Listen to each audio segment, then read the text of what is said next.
আসসালামু আলাইকুম আরহামতুল্লাহি অবরাকাতু। সুপ্রিয় শিক্ষার্থীবৃন্দ, আমরা বিগত দুটো ক্লাসে জ্যামিতির খুঁটিনাটি কয়েকটি বিষয়ে জেনেছি।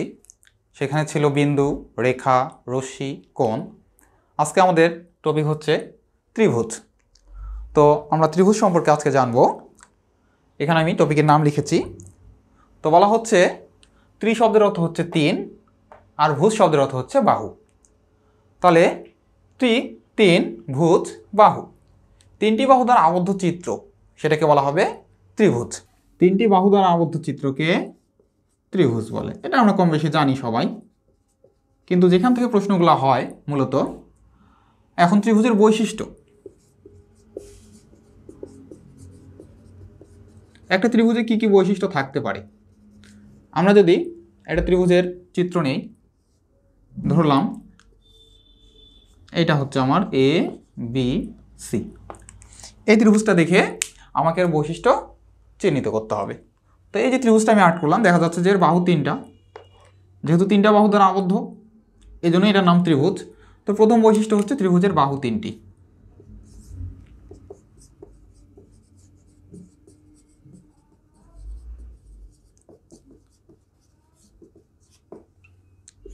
দুই নম্বর বৈশিষ্ট্য ত্রিভুজের কোণ তিনটি।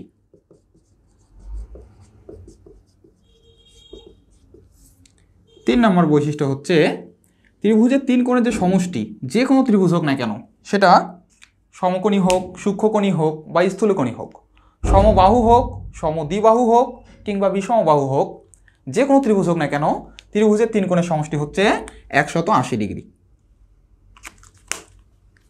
এটা হচ্ছে পরীক্ষা আসার মতো প্রশ্ন।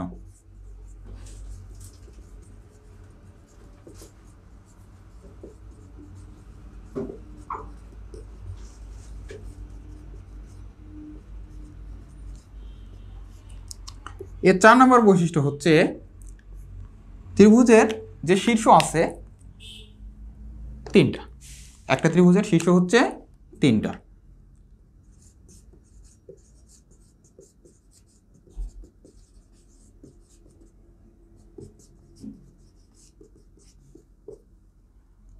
এর সর্বশেষ যে বৈশিষ্ট্য সেটা হচ্ছে আমরা যদি ত্রিভুজের যে কোনো একটা শীর্ষ থেকে এর বিপরীত বাহুর উপর কোনো একটা রেখা অঙ্কন করি, তাহলে সেটাকে বলা হবে মধ্যমা।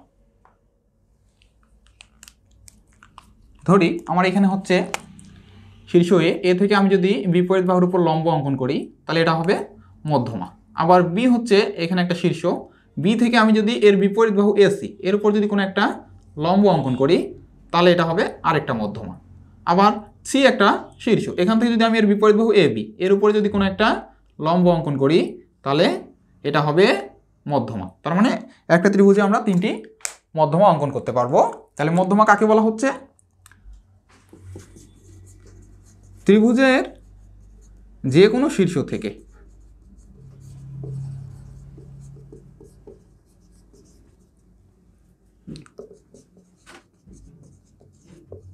বিপরীত বাহুর উপর অঙ্কিত লম্ব।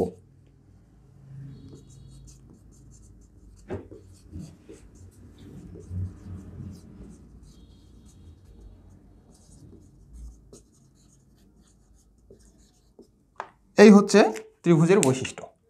তাহলে তিনটি বাহু দ্বারা আবদ্ধ চিত্রকে ত্রিভুজ বলে। ত্রিভুজের বাহু তিনটি, এর কোণ তিনটি। এখন যে তিনটা কোণ আছে এই তিনটা কোণের সমষ্টি সর্বদাই হবে 180 ডিগ্রি। ত্রিভুজের শীর্ষ হচ্ছে তিনটি। এখন আমি যদি যে কোনো একটা শীর্ষ থেকে এর বিপরীত বাহুর উপর কোনো একটা লম্ব টানি, তাহলে সেটাকে বলা হবে মধ্যমা। তাহলে আমার এখানে যে এ বি সি একটা ত্রিভুজ আছে, এখানে তিনটা মধ্যমা, একটা হচ্ছে এডি, বিএফ এবং সিই।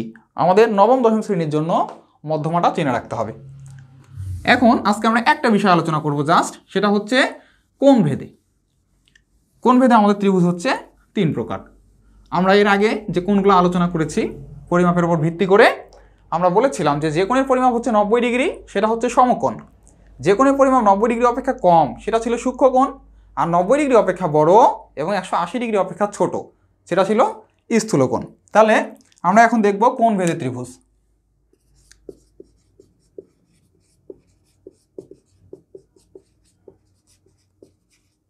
তিন প্রকার।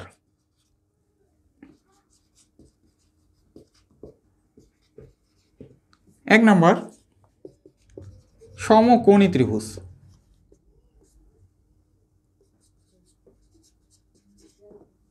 নাম্বার 2 সূক্ষ্মকোণী ত্রিভুজ।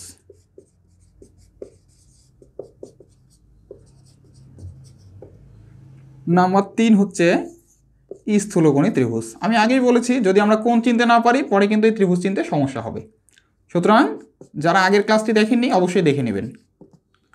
তাহলে সমকোণী ত্রিভুজ বলা হচ্ছে যে ত্রিভুজের একটা মাত্র কোণ সমকোণ। আমি এর আগে কিন্তু বললাম যে ত্রিভুজের 3 কোণের সমষ্টি হচ্ছে 180 ডিগ্রি, আর সমকোণী ত্রিভুজের ক্ষেত্রে এর একটা মাত্র কোণ হবে সমকোণ। তাহলে যে ত্রিভুজের একটা মাত্র কোণ সমকোণ তাকে বলা হবে সমকোণী ত্রিভুজ।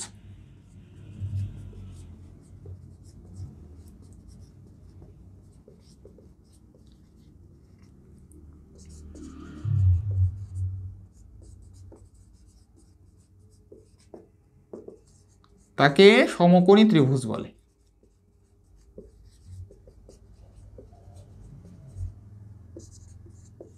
তো সমকোণ কখন হয় এটা আমরা কোণের ক্লাসে আলোচনা করেছি। সমকোণ হওয়ার শর্ত হচ্ছে একটা রেখার উপর আরেকটা রেখা অবশ্যই লম্ব হতে হবে, যদি লম্ব না হয় তাহলে কিন্তু সমকোণ হবে না। সুতরাং আমরা যদি এখন একটা সমকোণী ত্রিভুজ অঙ্কন করি, তাহলে এই যে একটা রেখা আমি নিলাম, একটা রেখার উপর আরেকটা রেখা লম্ব, এখন বাকি যে বাহুটা আছে এটা, তাহলে সমকোণী ত্রিভুজের একটা মাত্র কোণ হচ্ছে সমকোণ। আমি যদি নাম দেই এখানে ত্রিভুজ এবিসি, ত্রিভুজ এবিসি হচ্ছে এখানে সমকোণী ত্রিভুজ, আর সমকোণী ত্রিভুজের এখানে কোণ বি হচ্ছে সমকোণ অর্থাৎ 90 ডিগ্রি। তার মানে যে ত্রিভুজের একটা মাত্র কোণ সমকোণ সেটা হবে সমকোণী ত্রিভুজ। আমরা এরপরে পিথাগোরাসের উপপাদ্য যখন আলোচনা করব আমাদের এই সমকোণী ত্রিভুজ নিয়ে আলোচনা হবে। আমরা সেখানে এর যে 3টা বাহু আছে সেগুলোর নাম এবং এর যে কাজ এবং হিসাব সেটা সম্পর্কে বিস্তারিত আলোচনা করব। আপাতত আমাদের জেনে রাখতে হবে যে ত্রিভুজের একটা মাত্র কোণ সমকোণ সেটা হচ্ছে সমকোণী ত্রিভুজ। এরপর বলতেছে সূক্ষ্মকোণী ত্রিভুজ। তাহলে সূক্ষ্মকোণী ত্রিভুজে মাথায় রাখতে হবে এর প্রত্যেকটা কোণই হচ্ছে সূক্ষ্মকোণ। তাহলে সূক্ষ্মকোণ কি? যে কোণের পরিমাপ 90 ডিগ্রি অপেক্ষা ছোট সেটা হচ্ছে সূক্ষ্মকোণ। তাহলে এই যে সূক্ষ্মকোণী ত্রিভুজ এখানে প্রত্যেকটা কোণই 90 ডিগ্রি অপেক্ষা ছোট। তাহলে যে ত্রিভুজের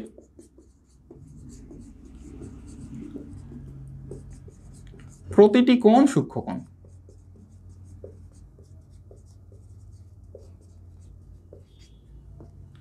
তাকে সূক্ষ্মকোণী ত্রিভুজ বলে।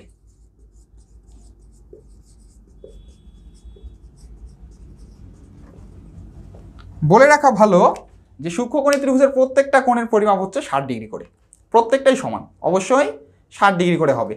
তাহলে এই ত্রিভুজটা ছিল আমাদের কি সমকোণী ত্রিভুজ। কেন? এর একটা মাত্র কোণ ছিল সমকোণ। এখন আমরা যদি সূক্ষ্মকোণী ত্রিভুজটা অঙ্কন করি, এদিকে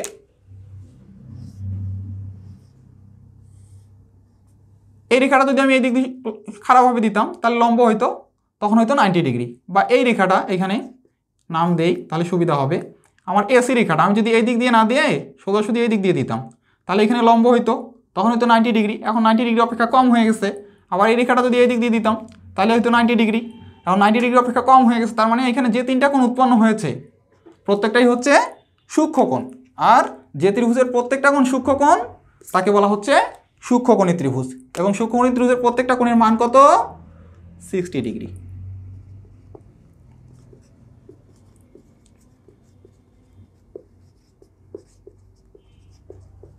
সবার শেষে স্থূলকোণী ত্রিভুজ। সমকোণী ত্রিভুজ এবং স্থূলকোণী ত্রিভুজের ক্ষেত্রে সংজ্ঞাটা একই, শুধুমাত্র এখানে ছিল একটি মাত্র কোণ সমকোণ। আমাকে এখন বলতে হবে যে ত্রিভুজের একটি মাত্র কোণ স্থূলকোণ। তো স্থূলকোণটা কি? আলোচনা করা হয়েছিল যে কোণের পরিমাপ 90 ডিগ্রি অপেক্ষা বড় এবং 180 ডিগ্রি অপেক্ষা ছোট সেটা হচ্ছে স্থূলকোণ। তাহলে যে ত্রিভুজের একটা মাত্র কোণ স্থূলকোণ তাকে আমরা বলবো স্থূলকোণী ত্রিভুজ।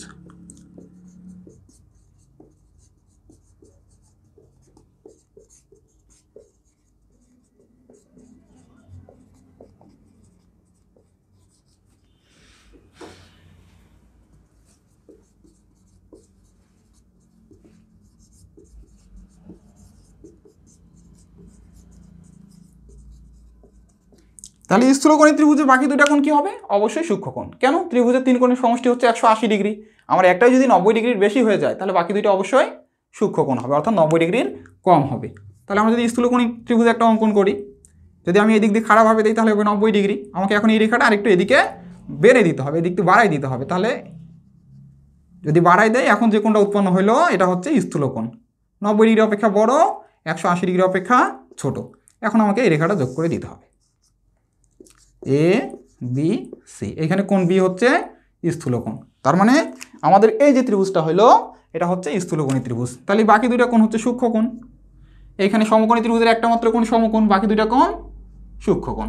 আচ্ছা, তাহলে এটা হচ্ছে স্থূলকোণী ত্রিভুজ।